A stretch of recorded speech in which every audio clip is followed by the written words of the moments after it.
I'm making a raspberry cream pie. I've got some chocolate cookies in the food processor. I'm just gonna pulverize the crumbs until they're really, really fine. Now I'm gonna put the crumbs into a bowl. I need to add some butter. Now it goes into the pie pan, and I'll use my trusty hands to just press it in. Now I want the crust to set, so I'm gonna put it into a 350-degree oven just for about 3 to 4 minutes. And while it's in there, I'm gonna get to work on the raspberry filling for the pie. I've got some fresh raspberries, and I'll add 3 tablespoons of sugar. I'm gonna mash the raspberries with the sugar. I wanna get all the big chunks mashed up. So I'm gonna get the pie crust out of the oven. I'll let that cool, and I'm gonna finish up with the raspberry filling. 2 containers of raspberry yogurt. One of the best ingredients in this pie is a package of vanilla instant pudding. So I'll sprinkle it over the yogurt. I'm gonna let the mixer start whipping this up. Now I've got a cup of cold, heavy cream, and I'm gonna drizzle it in, and I'm gonna turn up the speed and let it whip for another 2 minutes. I'm gonna put the raspberries straight into the cream mixture, gently fold it until it's all combined. I like to stop short of getting it totally combined because I love the swirled look. This goes into the crust. Now I'm gonna put the pie into the freezer for about 20 minutes just to set the surface, and it'll be all ready for dessert tonight.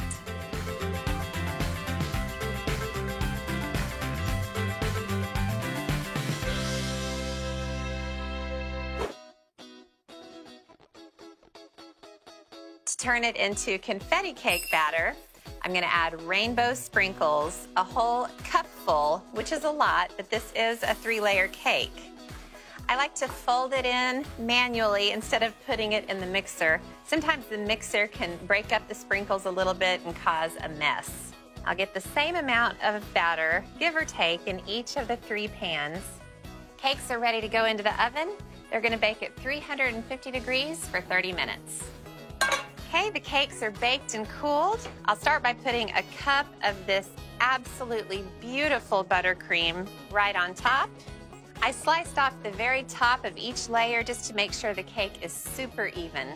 Now it's just about spreading each layer with frosting and coating the outside. I spread about a cup of the frosting on each layer and build up through the cakes, ending with the 3rd one bottom side up to get a good flat surface.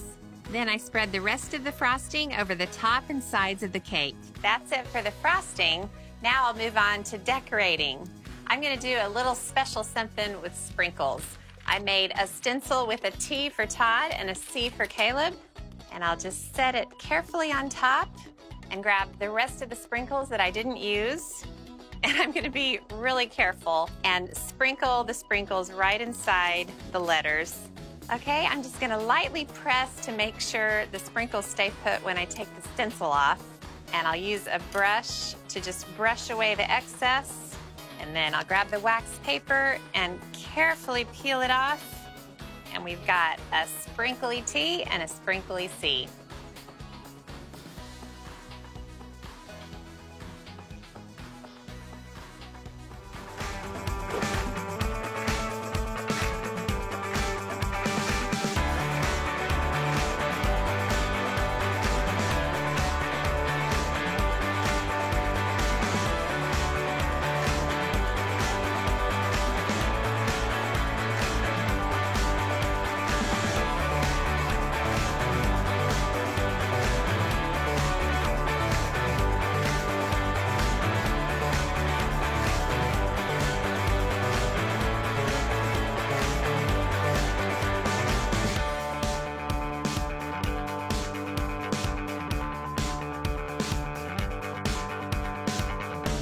I'm making a fresh herb pizza.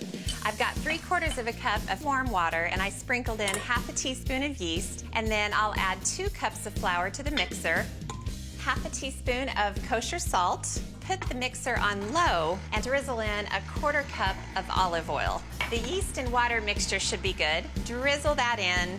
So I'll drizzle in a little bit of olive oil into a bowl. Okay, the dough is really, really sticky, and it's supposed to be. Turn it around so it gets coated in olive oil. Now it just needs to rise for about an hour or so. Now the dough's been rising, and And I'm just gonna roll it out, drizzle some olive oil onto a baking sheet, pick up the dough, plop it right on the sheet. Drizzle on a little more olive oil, sprinkle on a little salt and pepper, mozzarella cheese.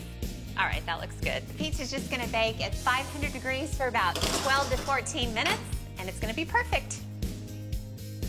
I have a package of arugula, some beautiful basil, some parsley just for a little extra freshness, a tiny drizzle of olive oil, and an even tinier drizzle of balsamic vinegar.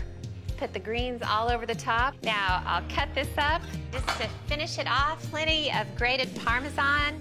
It's time to eat.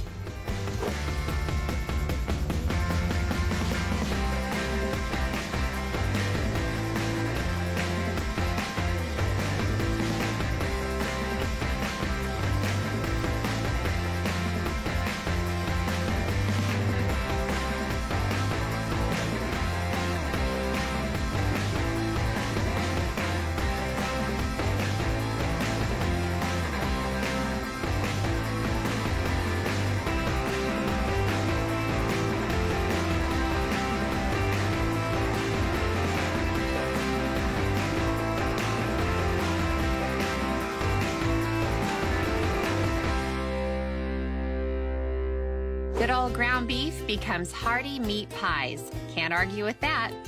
I started by sauteing some veggies. All that's in here are some onions and poblano peppers. I've got a whole pile of garlic. And for a little spice, some crushed red pepper flakes. The veggies are ready to come out of the pan. Get the ground beef. And I'm gonna season it with some salt and pepper, cumin, and a little bit of chili powder. The meat's all browned. I'm gonna add some tomato paste and some water, and then it'll turn into a luscious sauce. And the last thing to put in are the veggies. The filling's done. Now I've just gotta give it time to cool down. While that happens, I'll chop some parsley and grate some pepper jack cheese. They go into the cooled beef mixture. Now it's onto the dinner rolls. It just needs to be rolled into a 4-inch circle. Then the meat mixture goes in the center. I'll fold the dough to form a half moon shape, press the edges together, crimp them with a fork, and I'll brush them with egg wash and get them into the oven at 400 degrees for 10 to 12 minutes. Oh my, oh my. Look at those beautiful babies. I'm making chocolate peanut butter pie. I tell you, if you love peanut butter, this is your dessert. I'm gonna melt 4 tablespoons of butter in the saucepan, 25 chocolate sandwich cookies. Now I'm just gonna pulse these up. Don't worry about the creamy filling because it just totally disappears and becomes part of the crumbs. Now the butter is melted. I'll just drizzle it in and then I'll just give it a couple of pulses. And that is it. Pour the crumbs into the pie pan. Use your hands, start pressing the center.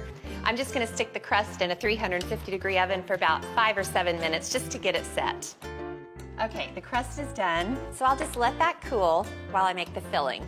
The filling begins with a cup of creamy peanut butter, an 8-ounce package of softened cream cheese, and then I'll just whip this up for a sec. I'll add a cup and a fourth of powdered sugar. Now I'll mix this together. Frozen non-dairy whipped topping. I've been thawing it so it's nice and soft. Now I'll just mix this till it's really fluffy. You'll definitely need to scrape the bowl a couple of times during the process because you want all the sugar, all the peanut butter, and all the whipped topping to be mixed together. Okay, absolutely perfect. Now I'm just gonna put this into the cooled crust. I tell you, if you love peanut butter, this is your dessert. And then I'll just spread it around. Look at that, isn't that gorgeous? Now it just needs to sit in the fridge for a couple of hours until it's set.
potatoes that I baked at 400 for about 45 minutes or so. I baked them until they were just tender.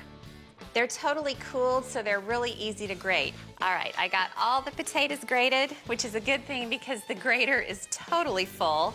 So I'll just fish all of them out of there. Okay, now this is a lot of potatoes, so I'm gonna season them pretty well with plenty of salt and plenty of pepper. All right, now I've got 2 muffin pans. I'm gonna spray them really, really well with cooking spray. I'm gonna take about 3 to 4 tablespoons of the potato mixture and put it into one of the muffin tins. Then I'll use my fingers to really, really lightly press it so it goes around the sides. It's a lot of nests. All right, I'm gonna spray the tops really lightly with just a little more cooking spray. All right, I'm gonna pop these into a 450-degree oven for just about 15 or 20 minutes. They're gonna start to get a little bit golden brown. The hash brown cups should be ready. These look good. Starting to get nice and crisp around the edges. All right, now I'm gonna let these cool. All right, I'm just gonna crack an egg and drop it into each cup. All right, now I'm just gonna sprinkle these with salt and pepper. Now these just need to go into a 400-degree oven for about 10 to 12 minutes.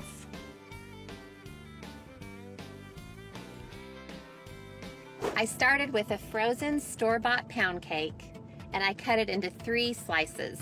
I put 1 slice into a loaf pan that had been lined with plastic wrap. Then I covered that slice with a cup of vanilla ice cream. I sprinkled on chopped peanut butter cups, then put on a 2nd slice of pound cake.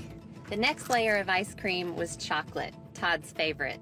On top of that, I sprinkled some chopped chocolate candies. Then the final layer of cake goes on top, followed by a cup of chocolate chip ice cream. And for the topping, I squeezed chocolate sauce all over the top. This is the kind that hardens as soon as it hits the ice cream. Then I sprinkled on the 2 candies. I let it set for a few seconds, and then I loosely folded the plastic wrap over the cake. Then I put it into the freezer to harden, and I made a whole other cake. This cake is so simple to make, and I'll tell you how to serve it up. So you take the cake out of the freezer, lift it carefully out of the pan, peel back the plastic wrap, and voila, ice cream cake. Look at all those layers of deliciousness. This cake will make you very, very popular.